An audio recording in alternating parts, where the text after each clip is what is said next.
नमस्कार दोस्तों, मेरे चैनल पर आपका स्वागत है। एक बार की बात है, एक छोटी सी लड़की जिसका नाम गोल्डिलॉक्स था।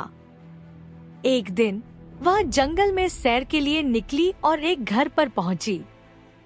उत्सुकता से उसने दरवाजे पर खटखटाया, परंतु कोई जवाब नहीं मिलने पर उसने अंदर जाने का निर्णय किया।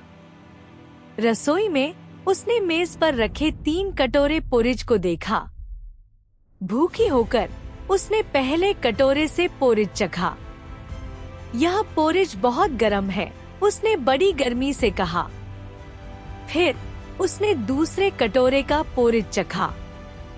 यह पोरिज बहुत ठंडा है, उसने कहा। फिर उसने तीसरे कटोरे का पोरिज चखा। यह पोरिज बिल्कुल सही है, उसने खुशी से कहा और उसे पूरा खा गई। पोरिज खाने के बाद गोल्डिलॉक्स थक गई। वह लिविंग रूम में गई और 3 कुर्सियां देखी।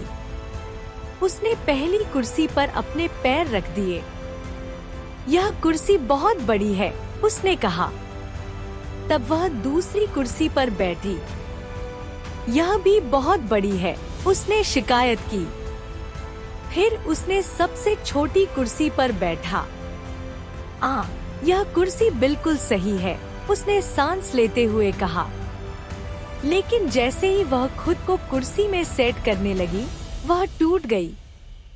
गोल्डिलॉक्स उस समय बहुत थक गई थी, इसलिए वह ऊपरी मंजिल पर गई और वहां एक कमरे में लेट गई। उसने पहले बिस्तर पर लेट गई, लेकिन वह बहुत कठोर था। फिर उसने दूसरे बिस्तर पर लेट गई, लेकिन वह बहुत नरम था। अंत में उसने तीसरे बिस्तर पर लेट गई और वह बिल्कुल सही था। गोल्डिलॉक्स नींद में गिरी। जब वह सो रही थी, तब 3 भालू घर वापस आए। किसी ने मेरे पोरिज को खाया है, पापा भालू गुस्से में बोले। किसी ने मेरे पोरिज को खाया है, मम्मी भालू ने कहा। किसी ने मेरे पोरिज को खाया है और सब खा गए, बेबी भालू ने रोते हुए कहा। किसी ने मेरी कुर्सी पर बैठा है, पापा भालू ने गुस्से में कहा। किसी ने मेरी कुर्सी पर बैठा है, मम्मी भालू ने कहा। किसी ने मेरी कुर्सी पर बैठा है और उसने उसे टूट दिया है, बेबी भालू ने रोते हुए कहा। उन्होंने और भी घूमने का निर्णय लिया और ऊपरी मंजिल पर चले गए। किसी ने मेरे बिस्तर पर सोया है, पापा भालू ने गुस्से में कहा।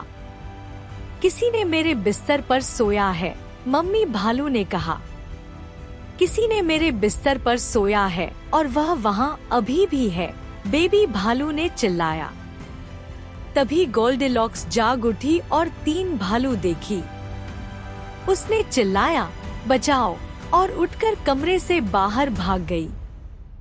गोल्डिलॉक्स सीढ़ियों से नीचे उतरी, दरवाजे को खोला और जंगल में भाग गई। वह 3 भालू के घर कभी वापस नहीं आई और 3 भालू खुशहाली से हमेशा हमेशा के लिए रहे। इस कहानी से हमें दूसरों की संपत्ति का सम्मान करने और अपने कार्यों के परिणामों को समझने का सिखाना मिलता है। देखने के लिए धन्यवाद। कृपया लाइक करें, शेयर करें, सब्सक्राइब करें और कमेंट करें।